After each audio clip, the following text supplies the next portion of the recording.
sejahtera untuk kita semua. Yang terhormat Ibu Lidiana sebagai wakil kurikulum dan juga sekaligus yang menggantikan Ibu Kepala SMP Negeri 1 Meral.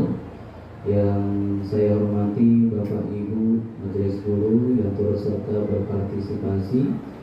Selanjutnya siswa-siswi yang Bapak banggakan yang akan dilaksanakan pada kegiatan hari ini, yaitu rencana tindak lanjut kampanye kesadaran kesehatan dan kebugaran. Puji syukur atas limpahan rahmat serta hidayahnya sehingga kita dapat hadir pada pagi hari ini dalam kegiatan rencana tindak lanjut kampanye kesadaran kesehatan dan kebugaran yang akan disampaikan insyaallah oleh Bapak Robi Prianto ZSPD. Salam salam kita sampaikan kepada Nabi besar Muhammad SAW dengan mengucapkan Allahumma sholli ala sayyidina Muhammad wa ala ali sayyidina Muhammad. Baiklah, untuk itu semoga segala macam bentuk kegiatan kita pada pagi hari ini dilancarkan oleh Allah Subhanahu wa taala. Alangkah lebih baiknya kita menunduk seraya bermohon kepada Tuhan Yang Maha Esa agar dapat dilancarkan kegiatan pada pagi hari ini. Maka sebelum itu marilah kita berdoa kepada Bapak Ismadi SPDI. Kami persilakan untuk memimpin doa.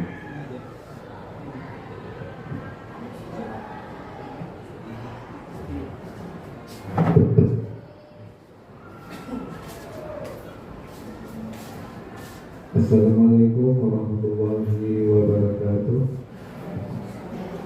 A'udzubillahi minasyaitonir rajim. Bismillahirrahmanirrahim. Alhamdulillahirabbil alamin wassalatu wassalamu ala asyrafil anbiya'i wal mursalin wa ala alihi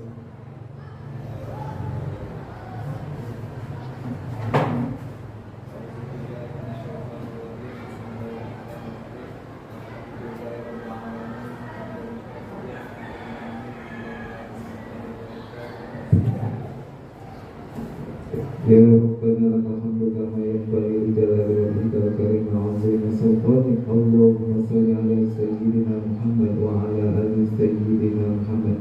Allahumma ighfir lana dzunubana wa liwalidayna warhamhuma kama rabbana shaghira wa li jami'il muslimina wal muslimat wal mu'minina wal mu'minat al ahya'i minhum wal amwat bi rahmatika ya arhamar rahimin. Allahumma inna nas'aluka salamatan fid din wa 'afiyatan fil jasad wa ziyadatan fil 'ilm wa barakatan fil rizq wa tawbatan qabla al-maut wa rahmatan inda al-maut wa maghfiratan ba'da al-maut.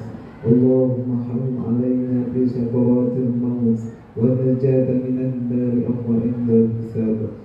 Rabbana atina fid dunya hasanah wa fil akhirati hasanah wa qina azabannar. Subhana rabbika rabbil izzati amma yasifun wa salamun 'alal mursalin walhamdulillahi rabbil alamin.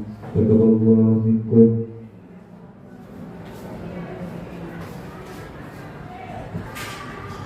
Baik, terima kasih kepada Bapak Ismadi SPDI. Semoga dengan berdoa segala macam bentuk kegiatan kita pada pagi hari ini dilancarkan oleh Allah Subhanahu wa taala. Amin amin ya rabbal alamin. Selanjutnya semoga dua kata sambutan dari Ibu Wakil Kurikulum yang sekaligus mewakilkan Ibu Kepala SMP Negeri 1 Meral kepada Ibu Lidiana SPD. Kami persilakan.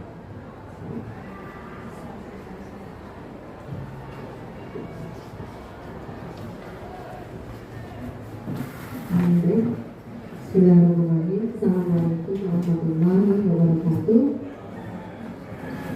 Selamat siang Bapak Ibu. Yang saya hormati Pak Robi selaku pemateri narasumber pada kegiatan kali ini. Kemudian Bapak Ibu Majelis Guru dan staf TU beserta Ananda Ibu perwakilan dari siswa.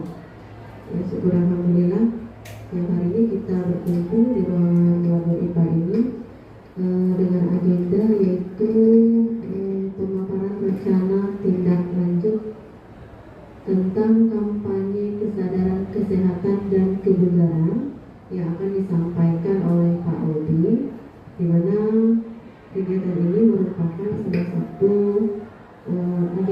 dari program PKG yang diikuti oleh Kak Albi. Ya. Nah, nanti kita akan dengarkan sama-sama paparan dari beliau.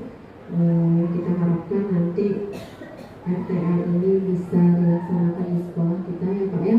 Kemudian tentu saja diharapkan rencana ini nanti memberikan dampak bagi warga sekolah, jadi baik untuk guru maupun untuk siswa seperti itu ya. Dan selain itu mungkin kita harapkan juga karena ini kegiatannya ini peningkatan kompetensi, tentu juga hal yang diperoleh itu adalah jelas peningkatan kompetensi. Dalam hal ini tentu Pak Robi selaku guru PJOK, kemudian juga kolaborasi yang terpenting. Jadi diharapkan kegiatan ini nanti kegiatan kolaborasi kita akan semakin meningkat. Begitu Pak ya. Ya. Saya rasa tidak perlu berpanjang Bapak Ibu, cukup itu saja. Saya mewakili Ibu Kepala Sekolah, mohon maaf Ibu Kepala Sekolah tidak bisa mengikuti kegiatan ini karena beliau sedang berada di luar untuk mengikuti kegiatan yang lain. Demikian saja dari saya akhiri. Assalamualaikum warahmatullahi wabarakatuh.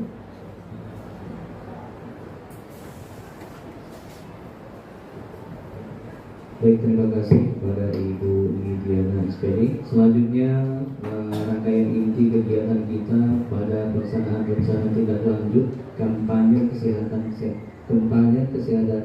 dan kebugaran yang akan dipandu langsung oleh Bapak Robi Priando SPD. Kepada Bapak kami persilakan.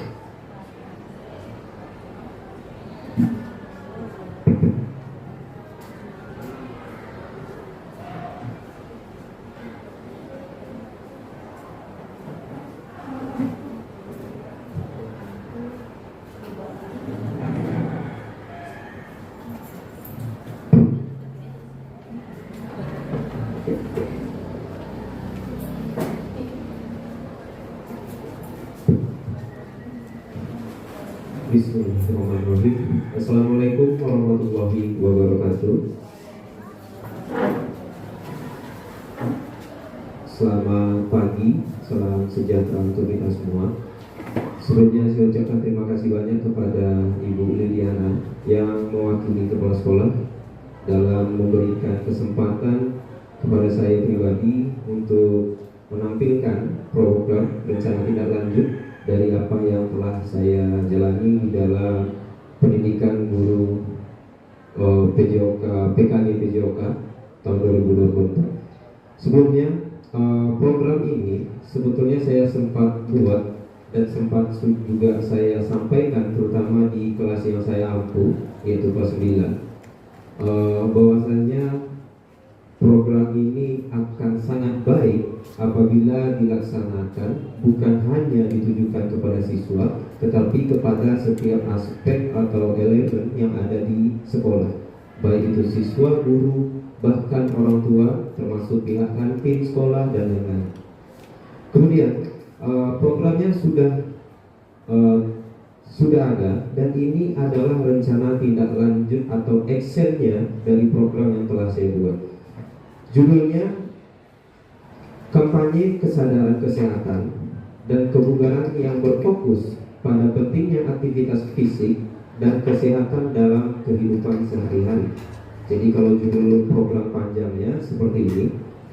Kemudian adapun latar belakang kenapa saat pendidikan PKG saya mengusulkan kenapa harus kampanye kesadaran kesehatan dan kebugaran, dan di antara rekan-rekan yang lain tuh 18 orang hanya 2 orang yang memilih topik ini gitu, termasuk salah satunya guru SMA 2 Pak Saina.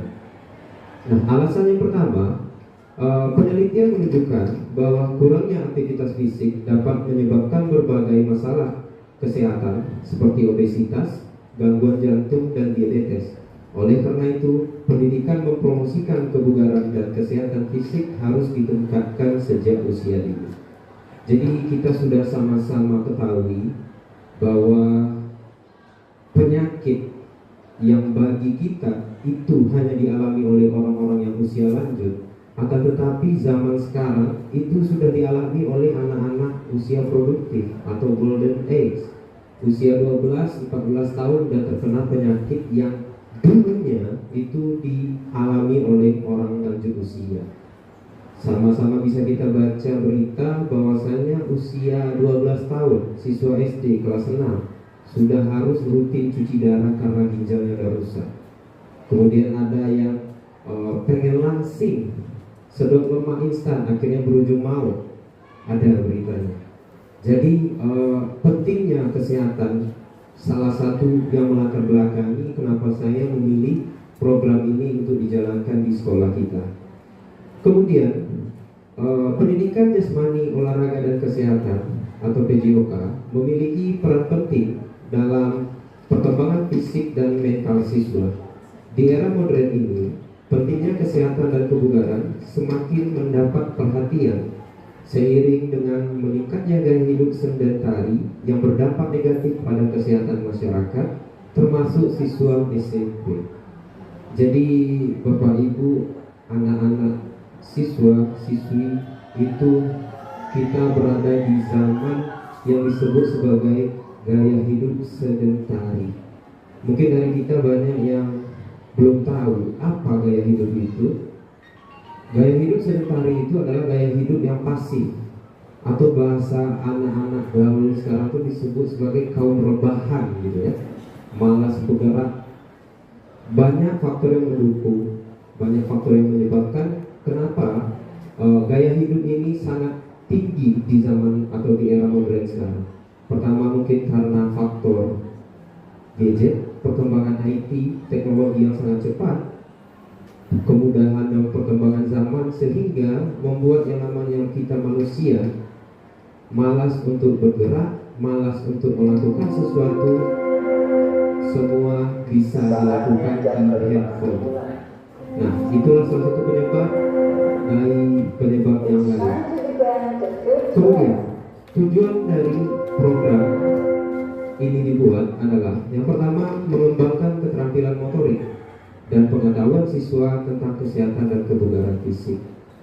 Jadi walaupun di sini dibunyikan hanya kepada siswa, tetapi mungkin dari kita orang tua ya, atau pendidik perlu juga kita sadari bahwasannya kesehatan dan kebugaran anak itu sangat penting.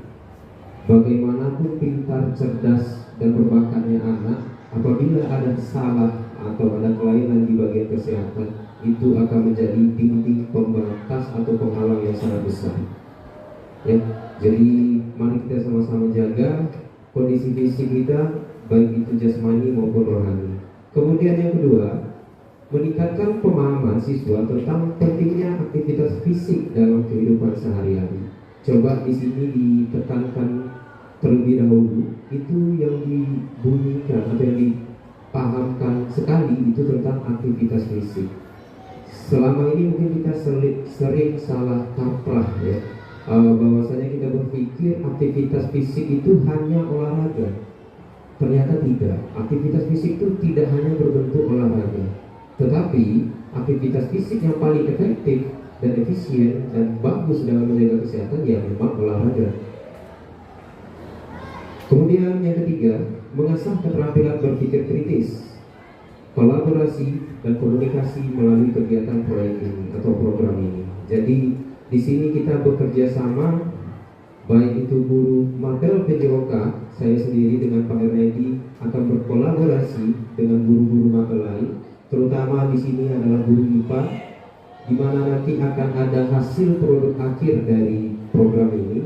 Yang pertama adalah berupa kampanye dalam bentuk media sosial untuk mengurangi gaya hidup sedentari tadi. Kampanyenya bisa berupa iklan, brosur, artikel kalau memang mungkin. Kemudian hasil produk yang kedua itu adalah pengukuran kebugaran jasmani siswa yang secara rutin akan dilakukan. Kemudian yang terakhir, mendorong siswa untuk menjadi lebih aktif secara fisik dan membuat keputusan untuk hidup yang lebih sehat. Artinya kesehatan bisa dipilih.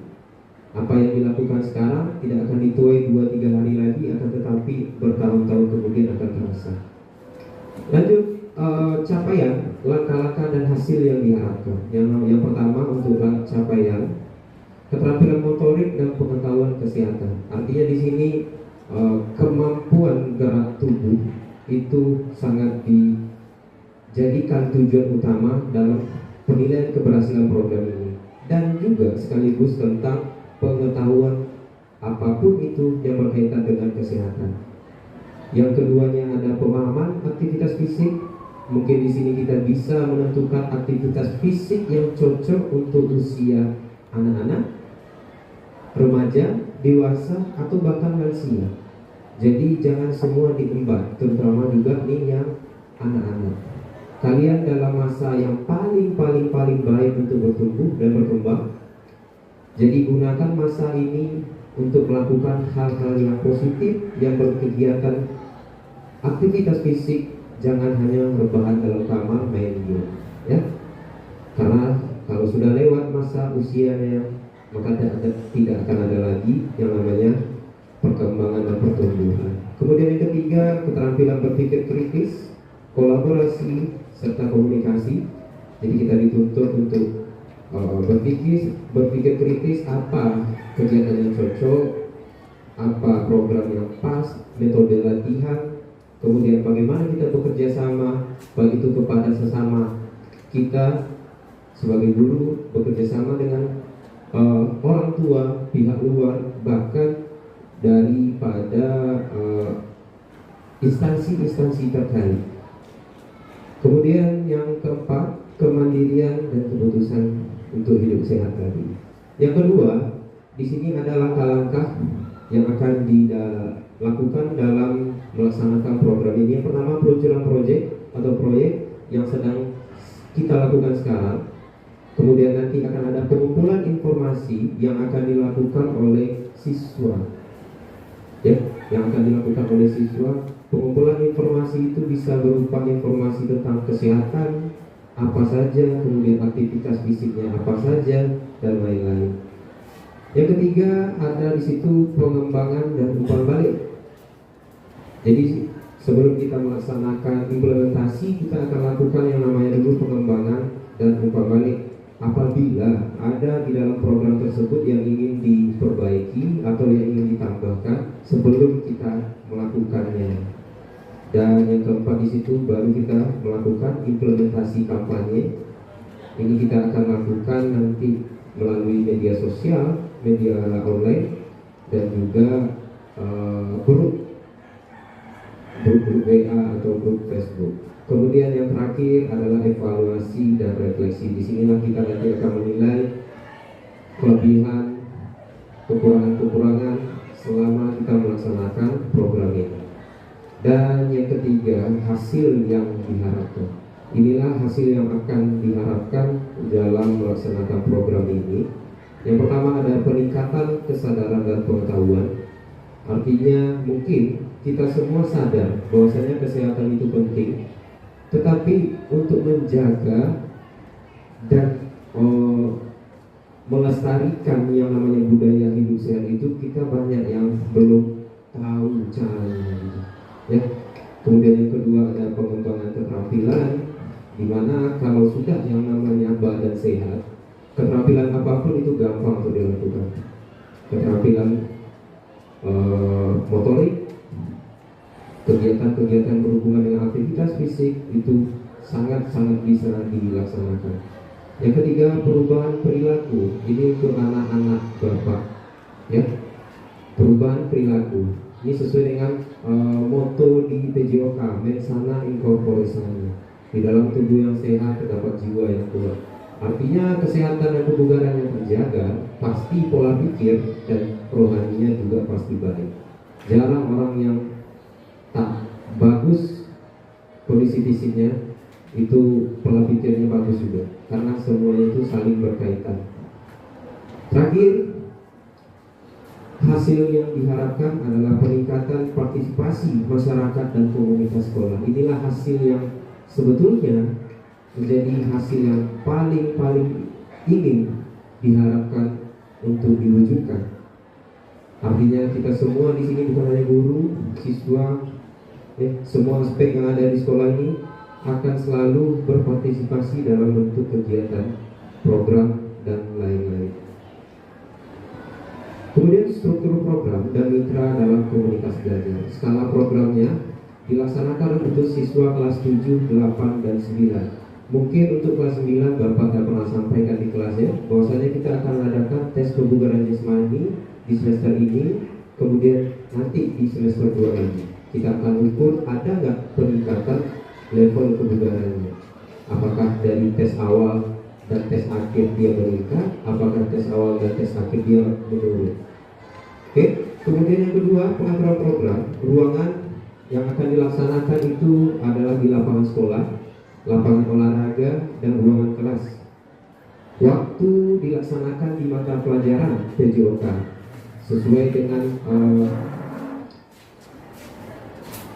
materi atau bab di dalam pelajaran PJOK itu tentang kebugaran jasmani selama 1 semester dengan durasi pengukuran kebugaran interval itu 3 bulan sekali. Kemudian mitra komunitas belajar. Nah, di sini ada guru PJOK, saya dengan Pak Erneidi. Kemudian di sini mungkin akan ada juga kolaborasi dari guru BK, biologi di sini maksudnya guru IPA, guru TIK. Di sini guru TIK sangat berperan penting dalam nanti membuat kampanye melalui media sosial. Ini peran guru TIK yang sangat dibutuhkan. Kemudian guru matematika juga ada mungkin dalam menyusun program latihan, ya. Dan orang tua siswa, dan juga terakhir situ ada pelatihan kebugaran lokal. Kemudian kapasitas sumber daya fisik, lapangan, aula olahraga, dan peralatan kebugaran yang ada di sekolah kita. Kemudian yang kedua, sumber daya manusia, guru PJOK yang berkompeten, pelatih kebugaran, dan konselor sekolah. Yang ketiga, pendekatan asset based thinking, optimalisasi penggunaan fasilitas dan tenaga ahli yang ada, kolaborasi dengan pelatih kebugaran lokal. Mungkin di bagian asset based thinking yang akan kita gunakan itu berbasis aset sosial dan juga politik. Karena nanti rencana saya pribadi dan juga nanti dengan Pak Ed akan melakukan kerjasama dengan Puskesmas supaya memiliki alat pengukuran kebugarannya itu lebih bagus, lebih pasti gitu, lebih akurat. Karena sama-sama kita ketahui mungkin di sekolah tidak terlalu lengkap untuk alat-alat pengukurannya.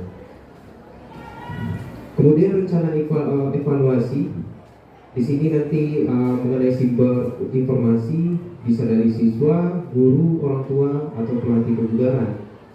Dan yang kedua di situ ada pengumpulan data. Ini nanti survei tingkat kebugaran siswa, kemudian wawancara dengan guru atau dengan orang tua, dan baru kita lakukan tes kebugaran rutin dan refleksikan itu setiap minggu, ya, dari siswa. Nanti akan ketahuan apa saja masalah atau kendala yang dihadapi setiap individu. Terakhir, yang ketiga, proses evaluasi dilakukan secara berkala setiap bulan untuk memastikan program berjalan sesuai rencana dan mencapai tujuan yang sama-sama kita harapkan tadi. Nah, kemungkinan tantangan. Nah, ini yang pertama, motivasi siswa kita, ya, karena anak-anak sekarang itu memang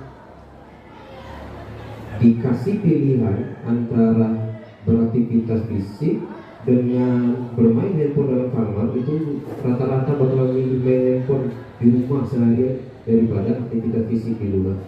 Nah, inilah tugasnya program ini untuk mengkampanyekan kepada mereka yang berpikir seperti itu agar merubah mindset, merubah pola pikirnya, bahwasanya dengan perubahan tadi itu nggak akan ada apa-apa, ya.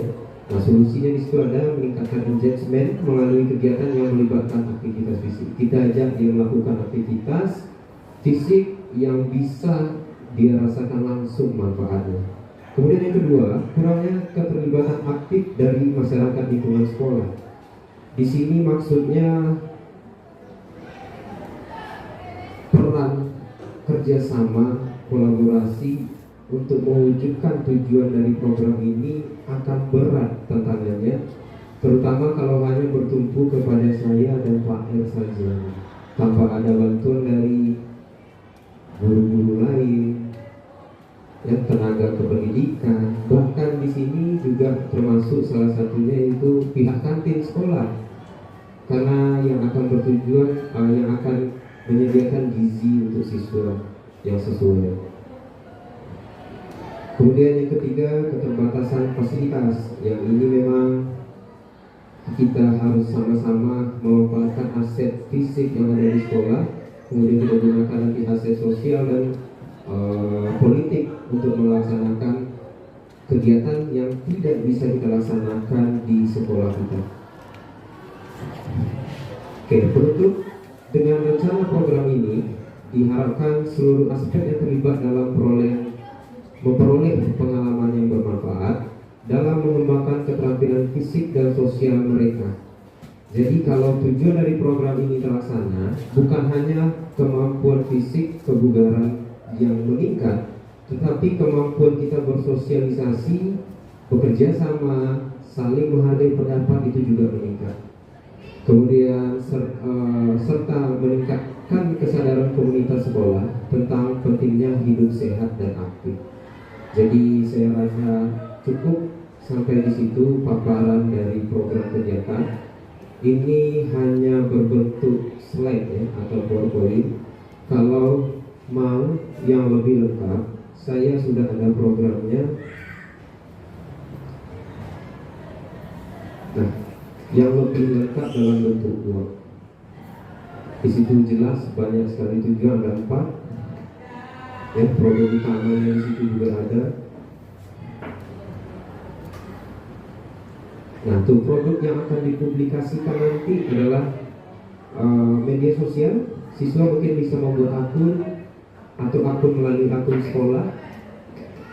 Kemudian presentasi di sekolah mungkin kita akan buat sebuah acara presentasi, mungkin itu di dalam pelajaran PJOK, di dalam bab kebugaran jasmani. Dan di situ ada juga pameran kesehatan. Nah, di sini mungkin kita akan bekerja sama dari pihak-pihak lain selain pihak yang ada di dalam lingkungan sekolah ini. Tipe proyeknya itu, yang pertama itu ada memecahkan masalah dalam dunia nyata. Artinya apa? Mengidentifikasi kurangnya kesadaran. Kemudian setelah kita tahu apa yang menyebabkan kurangnya kesadaran akan kebugaran, kemudian pentingnya aktivitas fisik dalam mencari solusi dan meningkatkannya. Nah, ini setiap individu pasti punya masalah, terutama biasanya ini ya, biasa itu masalah bagian berat badan yang paling bermasalah, yang paling susah gitu, dan hampir setiap kita punya gitu ya. Kemudian kalau penyakit ya, kalau penyakit yang bisa diatasi dengan kebugaran dan kesehatan ini yang jelas bukan penyakit turun-temurun seperti jantung, ya, diabetes, itu agak susah karena itu sudah diturunkan dari sononya.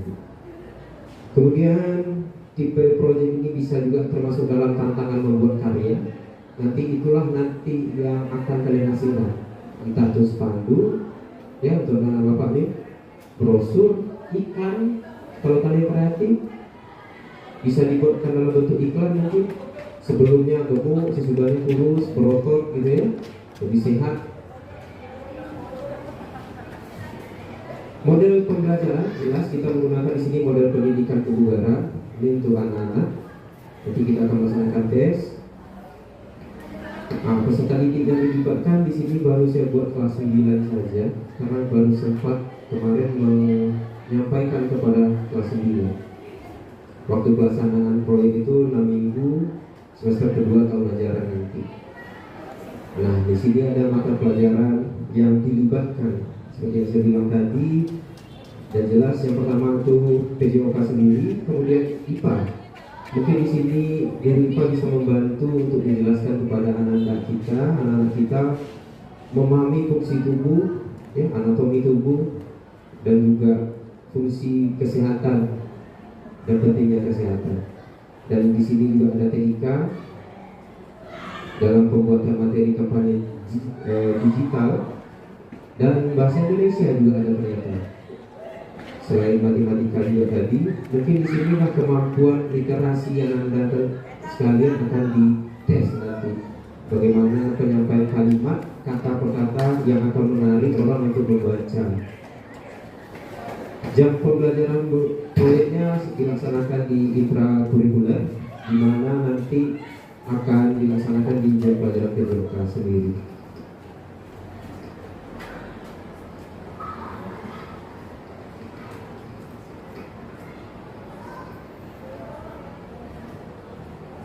Oke, sisanya mungkin secara garis besar sama seperti di dalam slide PowerPoint tadi.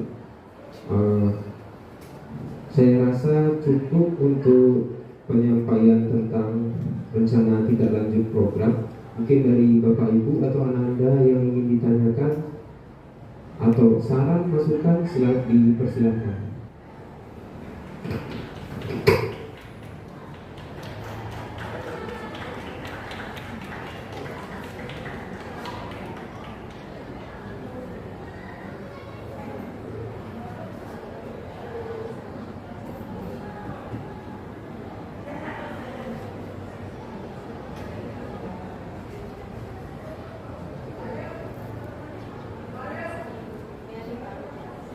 Boleh ditanyakan kita apa? Ya.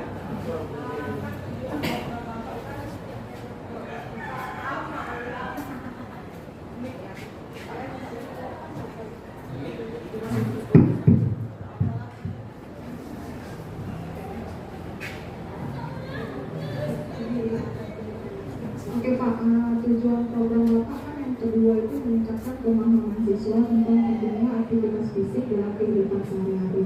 Tadi Bapak bilang selain olahraga, maksudnya aktivitas fisik itu selain olahraga ada lagi.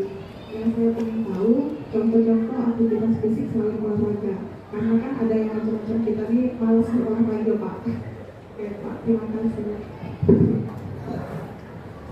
Ya, baik, terima kasih pertanyaannya untuk dari Ibu Mary. Mengenai tujuan program tadi di situ ada tentang aktivitas fisik. Ya, saya sempat sampaikan tadi bahwasanya aktivitas fisik itu bukan hanya semata-mata olahraga, tetapi olahraga adalah aktivitas fisik yang paling efektif, yang paling menyehatkan dan juga paling efisien.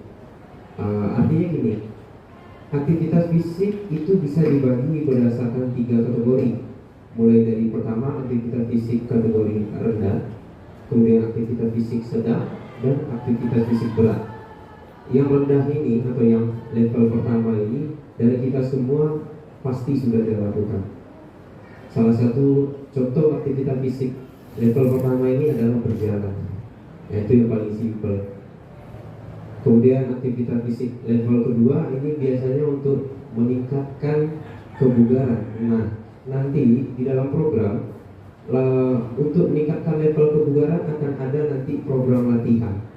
Jadi setelah tes pertama, kemudian diketahui hasil level atau tingkat kebugarannya, nanti akan dikasih sebuah program latihan dan diukur lagi nanti 3 bulan setelahnya. Barulah dinilai lagi apakah bermanfaat program tersebut untuk meningkatkan kebugarannya atau tidak. Kemudian aktivitas fisik berat yang sama kita ketahui, intinya aktivitas fisik berat itu yang memang betul-betul menguras tenaga.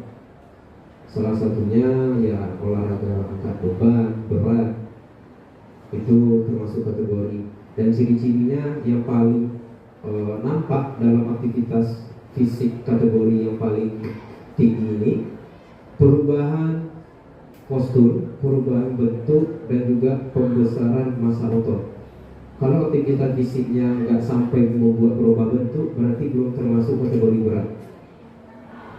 Makanya kalau masih kategori sedang, seperti bersepeda, bermain bola, berenang, itu jarang mempengaruhi bentuk fisik tubuh. Tapi kalau kategori berat, itu kelihatan biasanya. Seperti ibu-ibu mungkin mencuci, ngepel, menyapu, itu termasuk aktivitas fisik, Ibu. Cuman mungkin itu tadi levelnya di yang mana gitu kan, yang sedang, yang rendah, atau yang berat. Baik, itu aja Bu Mary.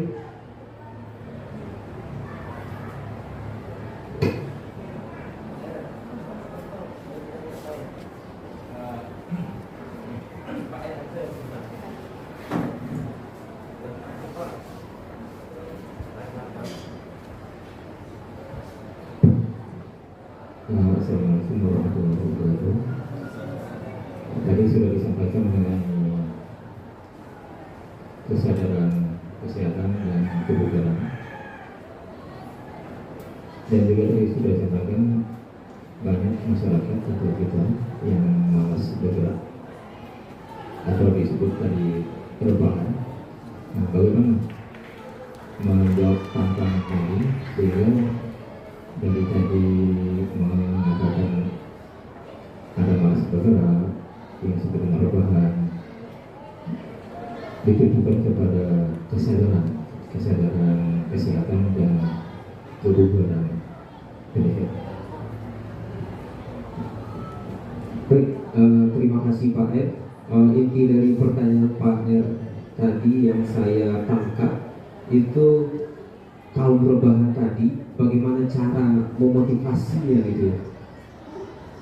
Baik, inilah tujuan dari program kita tadi. Kita ingin mengurangi para kaum rebahan tadi supaya nggak hanya tiduran aja. Jadi salah satu untuk memotivasinya adalah menyampaikannya melalui media sosial. Karena biasanya kaum rebahan ini akan lebih aktif di media di dunia maya daripada di dunia nyata biasanya ini. Jadi dengan kita tampilkan sebuah brosur, sebuah artikel, sebuah berita mengenai manfaat dari aktivitas fisik, kemudian kita tampilkan juga mengenai dari apabila malas melakukan aktivitas fisik, apa yang akan terjadi pada diri kita, kemudian kita tampilkan manfaat dan progres jangka panjang apabila kita rutin melaksanakan aktivitas fisik. Jadi dengan cara yang pertama mungkin kampanye, bisa itu melalui iklan media, brosur, koran, dan lain-lain. Dan yang kedua, untuk memotivasi orang yang seperti ini biasanya butuh yang namanya merancang sebuah aktivitas yang membuat dia tuh merasa nggak keluar dari zona nyamannya gitu loh Pak. Contohnya seperti ini. Kita tahu bahwasanya kecanduan gadget untuk usia-usia produktif anak-anak kita ini sangat tinggi. Susah sekali untuk melepaskan yang namanya handphone dari genggaman. Bagaimana cara kita untuk merancang sebuah program aktivitas yang berhubungan dengan fisik tanpa anak itu merasa dia tuh dipaksa meninggalkan kesukaannya. Jadi seolah-olah dia tuh masih berada di zona nyaman, di zona yang dia suka, tetapi kita telah berhasil menyeret anak itu masuk ke dalam kegiatan yang melibatkan aktivitas fisik.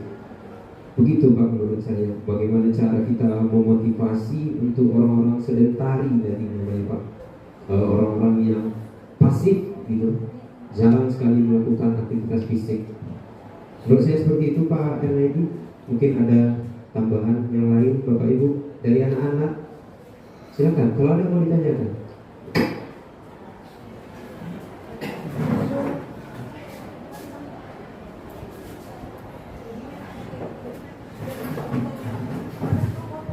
Jadi bertanya Pak ya?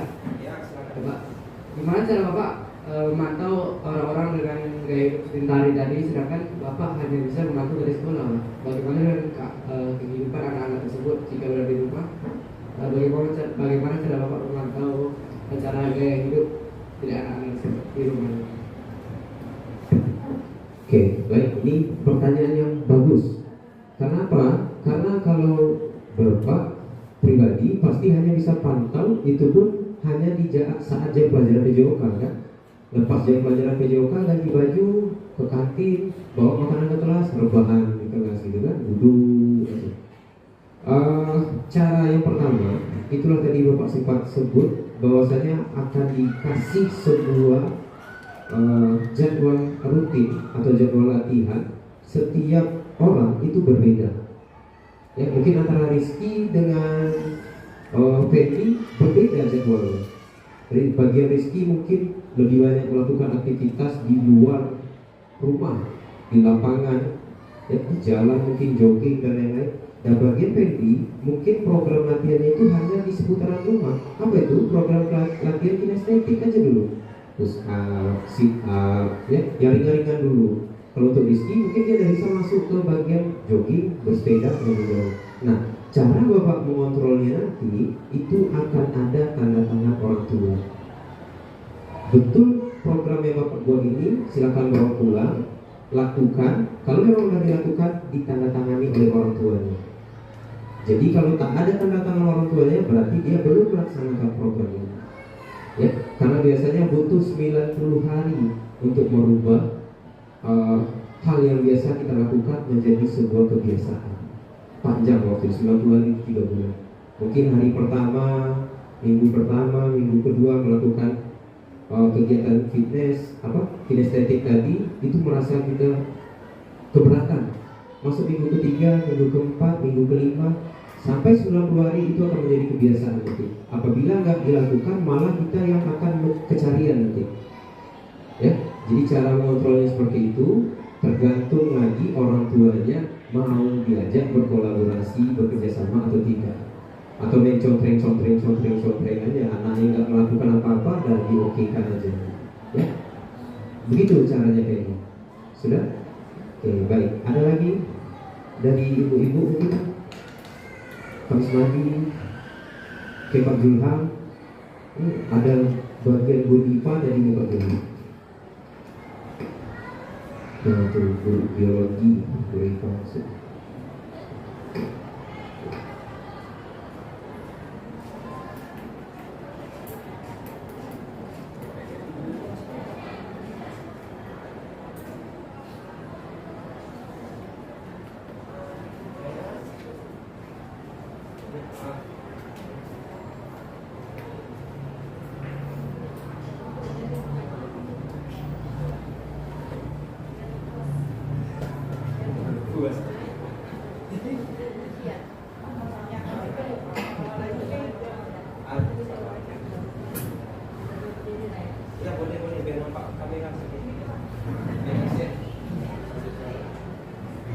Izin bertanya Pak Robi, tadi Pak Robi bilang untuk aktivitas itu terbagi 3, ada yang ringan, sedang, dan berat, dan itu bisa dilakukan selama waktu 90 hari atau 3 bulan. Baiknya untuk melakukan aktivitas dari ringan ke sedang itu berapa lama? Dari sedang menuju ke berat itu berapa lama? Nah, itu pertama. Kemudian untuk melakukan aktivitas ringan, sedang dan berat ini, itu pasti faktor makanan yang kita makan sangat berpengaruh. Gitu. Nah, bolehkah Pak Robi memberikan contoh makanan yang dibutuhkan oleh tubuh ketika melakukan aktivitas olahraga ringan, aktivitas olahraga sedang, dan aktivitas olahraga berat untuk meminimalkan kurangnya asupan nutrisi dan bisa mengakibatkan cedera pada otot di bagian tubuh. Terima kasih. Oke, banyak terima kasih Bu Bakis. Ya, dari pertanyaan Ibu tadi yang saya tangkap, pertama, berapa rentang interval untuk menaikkan beban gitulah ya. Ya, dari rendah ke sedang, sedang ke berat, kemudian bagian masalah gizi. Oke, saya jawab yang pertama dulu ya. Mengenai bagian berapa lama untuk menaikkan beban latihan gitu ya, atau menaikkan kategori rendah ke sedang tadi, kemudian sedang ke berat. Mengenai berapa lama penaikannya ini, itu lebih diutamakan atau lebih diprioritaskan terhadap tujuan yang ingin dicapai dalam melaksanakan latihan itu. Karena kalau hanya untuk menjaga kebugaran, menjaga, kita tidak perlu yang namanya naik beban gitu ya, naik level atau naik tingkat yang lebih sulit kalau hanya untuk menjaga. Tetapi perlu juga digarisbawahi, terkadang kita dalam melaksanakan program latihan, contoh hal paling simpel saja, hal paling simpel aja itu angkat barbel kecil gitu ya. Mungkin dalam hari-hari minggu-minggu pertama rasa itu berat ya 1 kilo. Kemudian udah jalan sebulan kok udah ringan, otomatis kita pengen rasanya menaikkan beban tadi. Nah, menaikkan beban tadi itu berdasarkan kepada yang pertama tadi tujuan, apakah dia hanya untuk menjaga kebugaran atau ingin menjadi atlet, ada tujuan khusus yang dicapai. Kalau dia hanya untuk menjaga kebugaran, naikkan beban apabila kita sudah merasa beban yang sekarang itu sudah merasa biasa aja, merasa ringan. Tetapi beda dengan tujuan orang yang dilatih program, yang diprogram untuk jadi atlet. Mereka dipaksa untuk naik beban. Nah, itu aja bedanya. Kemudian pertanyaan kedua mengenai gizi tadi ya, karena kekurangan gizi udah pasti. Mau gimana pun program latihannya cantik, kalau makannya pagi Indomie, malam Energen ya kan, percuma program latihan fisik tadi, yang ada tipes jadinya kalau kebutuhan gizinya nggak cukup. Nah, berapa kalori yang dibutuhkan, protein, karbohidrat, itu semua secara lebih rinci itu bisa ditanyakan kepada, disinilah untungnya kita berkolaborasi tadi, mungkin kepada guru IPA yang lebih paham hal-hal detail macam itu ya, kemudian pihak puskesmas mungkin, sehingga hal yang seperti ini itu harus dikasih pemahaman oleh yang ahli gitu.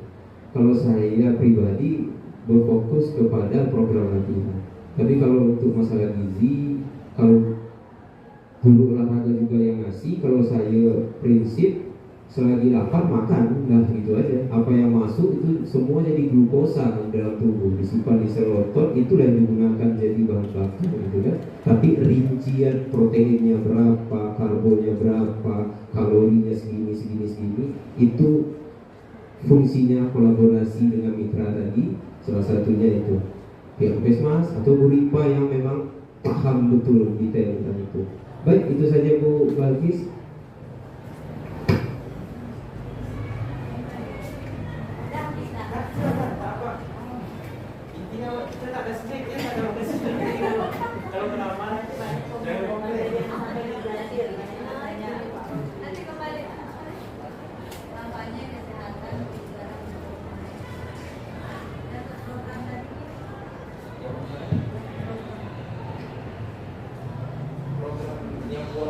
Iya, ada tulisan program. Ini ada kebugaran. Ya, berarti izin bertanya Pak Robi ya. Mungkin atau saya yang terlewat untuk masalah program ini. Program apa ini? Kampanye apa tadi? Kesadaran itu dilakukan di sekolah atau di kehidupan sehari-hari siswa itu yang pertama. Yang kedua, di sini kan ada pengukuran kebugaran. Itu yang dilakukan berarti di sekolah.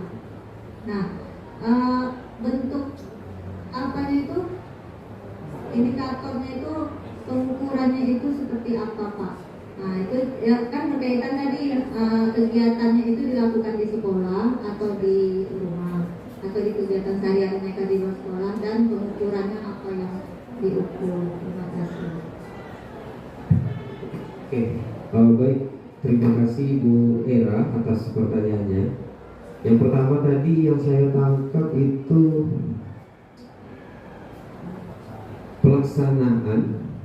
dilaksanakan di sekolah atau di kehidupan sehari-hari. Oke, baik. Jadi begini, program ini memang kita laksanakan di dalam intrakurikuler, khususnya pelajaran PJOK pada bab kebugaran jasmani, itu di semester 1 akhir atau di awal semester 2. Kemudian setelah anak mendapatkan pengetahuan tentang pentingnya kebugaran, menjaga kebugaran dan kesehatan, anak akan melakukan praktek dalam kehidupan sehari-hari untuk menjaga level kebugaran itu berada dalam level yang baik. Cara simpel menentukan level kebugaran jasmani tanpa mengukur-ukur itu gampang. Sering sakit atau tidak? Itu aja, paling simpel. Ya. Dan saya pribadi di umur 30 tahun, pas tahun ini 30 tahun jalan, dalam setahun mungkin bisa dihitung 2 atau 3 kali yang betul-betul sakit harus istirahat total gitu. Sisanya hanya pilek-pilek flu biasa, badan pun masih oke gitu. Artinya itu cara paling simpel gitu. Sering tumbang, sering sakit atau tidak. Ya, itu tergantung individu masing-masing bisa menilai. Kemudian kegiatan yang kita lakukan di sekolah, kemudian anak melakukan latihan di rumah, berharap nanti dari kedua ini yang didapatkan anak ini menjadi kebiasaan yang dilakukannya sehari-hari tanpa perlu terprogram lagi. Jadi tujuan dari program ini itu mendapat teorinya di sekolah, melaksanakannya di rumah, dan kemudian menjadi kebiasaan mereka dalam menjalani kehidupan yang lebih jauh ke depannya. Jadi itu dari yang pertanyaan pertama tadi. Kemudian pertanyaan kedua dari Bu Era tadi mengenai pengukuran, ya betul. Nah, mungkin dari sini pengukuran yang baku yang berlaku untuk mengukur siswa kita itu ada 2 versi. Yang pertama dari Kemenpora itu namanya TKPN, tes kebugaran jasmani TKP peserta tes kebugaran, pokoknya intinya kebugaran siswa.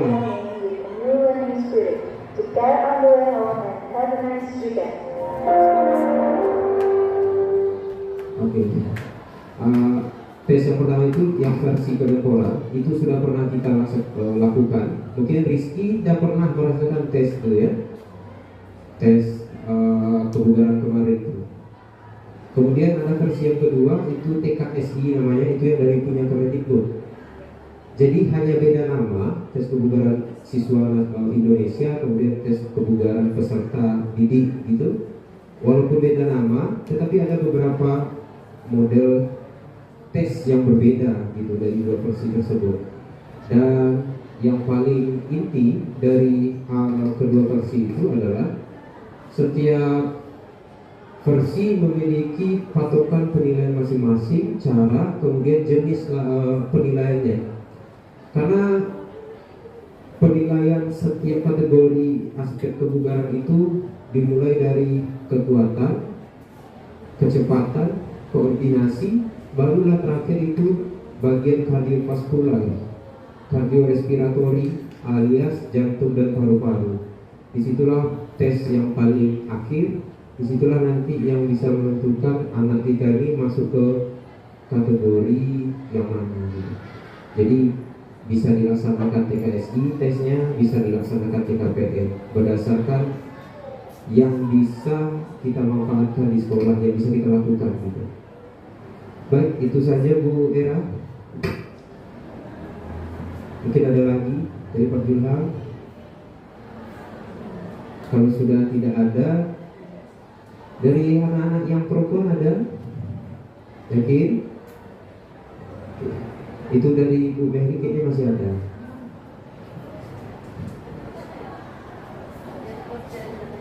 Oke, silakan. Izin bertanya lagi Pak, ini mau nanya tentang aktivitas fisik yang akan Bapak lakukan selama 6 minggu. Iya betul. Kami penasaran dengan aktivitas Bapak. Oke, baik. Terima kasih Bu Mary. Aktivitas fisik apa yang dilakukan selama 6 minggu? Oke. Balik lagi tadi kepada program latihan yang sudah dirancang sesuai kebutuhan individu peserta didik. Antara si A dengan si B pasti memiliki bagian atau bisa dibilang aspek kebugaran yang paling lemah. Ya, contoh saya pribadi dalam pengukuran tes kebugaran dulu, saya masih ingat dalam kuliah itu saya lemah di bagian kelenturan. Saya kaku gitu, pinggang kaku, split nggak bisa gitu kan. Jadi program latihan saya itu, aktivitas fisik saya itu lebih condong ke arah untuk meningkatkan kelenturan tadi. Kalau contoh yang kedua mungkin antara anak kita tadi, Rizky dengan Fendi. Di bagian kekuatan mungkin si Rizky lebih unggul. Jadi program latihan si Rizky dirancang aktivitasnya bagian kekuatannya lebih sedikit. Di mana Rizky kurangnya? Mungkin dia di bagian kelincahan. Maka kita rancang aktivitas fisik yang menuntun dia untuk meningkatkan kelincahannya. Begitu juga sebaliknya mungkin Fendi di bagian kekuatan yang kurang. Fendi kurang kuat bagian otot lengan atau otot tungkai. Maka rancanglah program atau aktivitas fisik yang mencondongkan kepada peningkatan kekuatan otot atau kekuatan lengan dan kaki tadi. Jadi cara menentukannya seperti itu. Ya, makanya tadi ada di bagian pengambilan pengumpulan data, survei tingkat kebugaran. Ya, jadi mungkin di sinilah kita ketahui anak kita ini di sini kurang di aspek kekuatan, di aspek kelincahan, di aspek kelenturan. Mungkin yang laki-laki yang lain itu rata-rata tuh kena di bagian respiratori biasanya, jantung dan paru-paru lemah. Ya, kalau disuruh main bola setengah jam minta ampun. Padahal setengah jam itu masih dalam kategori kalau dia terlatih itu belum apa-apa gitu. Tes yang paling simpelnya itu tes pengukuran denyut nadi. Ya, usia maksimal lebih kurang 220 biasanya. Itulah denyut nadi maksimal yang bisa diterima jantung. Makanya mungkin ada yang memaksa terlalu banyak, itulah terjadi serangan jantung saat berolahraga. Meninggal mungkin di dalam saat main futsal, bulu tangkis dan lain-lain. Ingat aja usia kurangi 220. Kalau udah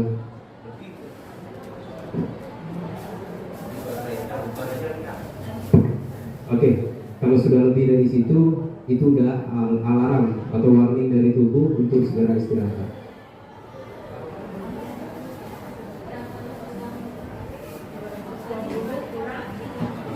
Usia. Itulah denyut nadi maksimal yang bisa dilakukan oleh kami. Ya, itu kameramen dan capek. Tadi sebut ada banyak foto ya kan? Apa tanya lagi?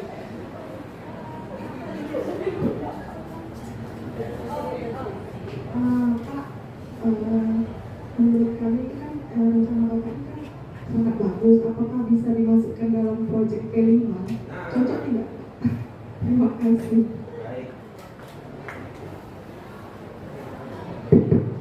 Oke. Ini pertanyaan yang bagus dari Bu Mary. Anak-anak kita nih mau nggak proyeknya nanti macam ini gitu? Jadi nggak ada lagi yang buat bunga, apalagi tuh kemarin kerajinan masakan dulu ya kalau nggak salah. Mau proyeknya mirip-mirip gini kan, ada aktivitas fisiknya gitu, ada tesnya ini.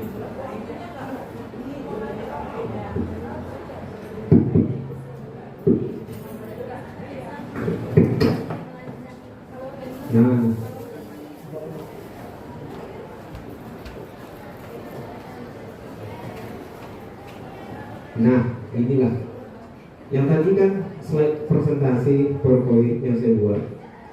Inilah program yang sebetulnya sudah saya rancang. Makanya gambaran besar pembelajaran berbasis proyek ini sangat bisa dimasukkan ke dalam P5 karena sudah hampir lengkap apa yang dibutuhkan dalam sebuah unsur proyek itu ada di sini. Bisa dilihat yang pertama itu satuan pendidikan, kelas, temanya kita sebut sebagai hidup sehat dan aktif, mungkin temanya masuk ke dalam tema di nomor 5 Kemudian tema P5 itu aktif bina jiwa dan raga. Jadi subtemanya itu hidup sehat dan aktif. Kemudian topiknya pentingnya aktivitas fisik dalam kehidupan sehari-hari. Ya, total waktu 6 minggu atau lebih kurang 1 bulan, bisa dikurangi mungkin. Kemudian dimensi profil pelajar Pancasila sudah lengkap di sini. Di sini ada beriman, bertakwa, ya, berakhlak mulia dan lain-lain. Kemudian tujuan pembelajarannya juga ada pembagian peran. Siswa sebagai pelaksana proyek, guru sebagai fasilitator, orang tua atau komite sebagai pendamping. Aset atau kekuatan di sekolah yang digunakan, fasilitas olahraga, labor, dukungan komunitas sekolah. Kemudian ini sudah ada alur pembelajaran berbasis proyek, ya. Mulai dari yang pertama memperkenalkan proyek kepada siswa, kemudian pengumpulan informasi, pengembangan umpan balik, baru nanti terakhir presentasi. Cuma satu kurang apabila ini dimasukkan ke dalam kelima, modul aja, itu aja.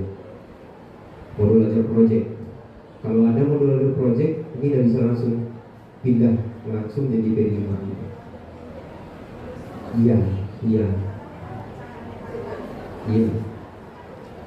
Cuma kurang modul aja project aja dan gitu. Bisa.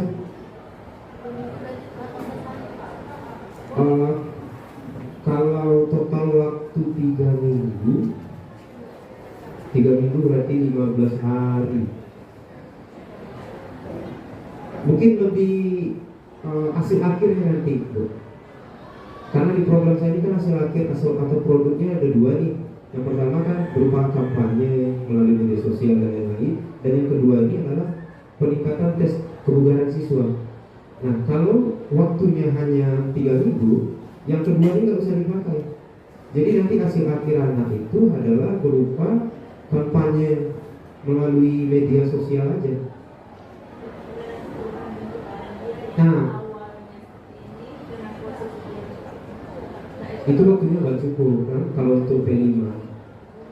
Nah, jadi hasil akhirnya nanti mungkin setiap kelas kita bisa buat kelas A, silakan buat iklan yang mengkampanyekan hidup sehat gitu kan, atau membuat sebuah aksi nyata anak itu menampilkan, entah itu dia buat spanduk nanti. Nah, jadi hasil yang kedua ini yang untuk praktek memang mungkin nggak sempat lah dalam waktu 3 minggu itu tidak akan ada perubahan biasanya. Ada pun paling nggak signifikan berubah gitu. Diukur sekarang mungkin push up hari ini diukur 15 hari lagi diukur paling naik 1 gitu ya, atau 2. Makanya biasanya paling dekat tuh 3 bulan rentang untuk ukur gitu. Nah, iya betul. Dari kampanye tadi menyangkut pertanyaan Pak Reni tadi, bagaimana memotivasi kaum rebahan tadi, kaum sedentari tadi. Ini salah satunya hasil proyek anak akan memotivasi orang-orang yang malas bergerak gitu.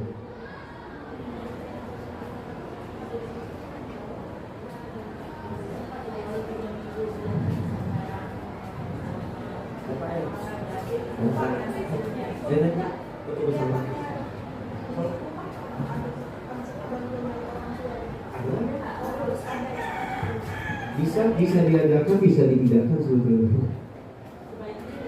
Sebaiknya pasti harus ada orang tua terlibat gitu.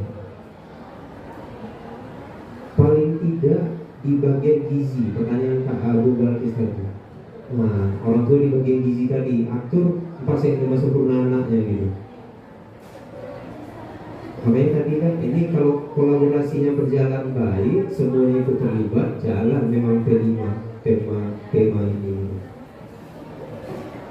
Tapi kalau saya sendiri menjalankan tema ini untuk P5 macam tak sanggup gitu. Berat kalau semuanya angkat tangan gitu, saya dengan Pak R aja pensiun dini mungkin Pak R. Oke, baik, ada lagi Ibu? Rizky, Fendi ada? Yang kelas 9 mungkin Bapak sudah sampaikan kan? Kita akan ada buku. Itulah menjadi patokan untuk nilai akhir PJOK di pelajaran Bapak kelas 10. Kita akan tes nanti setelah bulan sibuk ini, bulan-bulan September mungkin atau Oktober. dan akan dites akhir lagi nanti sebelum ujian akhir sekolah. Bapak pengen lihat, ini kan gak kebugarannya, ada panjang itu kan, 6 bulan. Oke, baik. Kalau sudah tidak ada lagi yang ingin disampaikan, terima kasih atas kesempatan, pertanyaan dan sarannya yang sangat membangun. Saya kembalikan kepada Pak Kadarisman sebagai moderator. Kepada Pak Kadarisman, silakan. Baik, terima kasih kepada Bapak Robi sebagai pemateri dari kampanye kebugaran. Semoga dari apa yang dipaparkan oleh Bapak Robi menjadi unsur pembiasaan untuk kita laksanakan atau kita praktikan kembali kepada siswa-siswi, terutama untuk Bapak Ibu guru. Dan bagi siswa-siswi perwakilan, semoga ini bisa disampaikan secara masif ke kawan-kawan bahwasanya mungkin kita akan ada melakukan program ini lebih lanjut lagi. Mungkin itu saja yang akan saya sampaikan.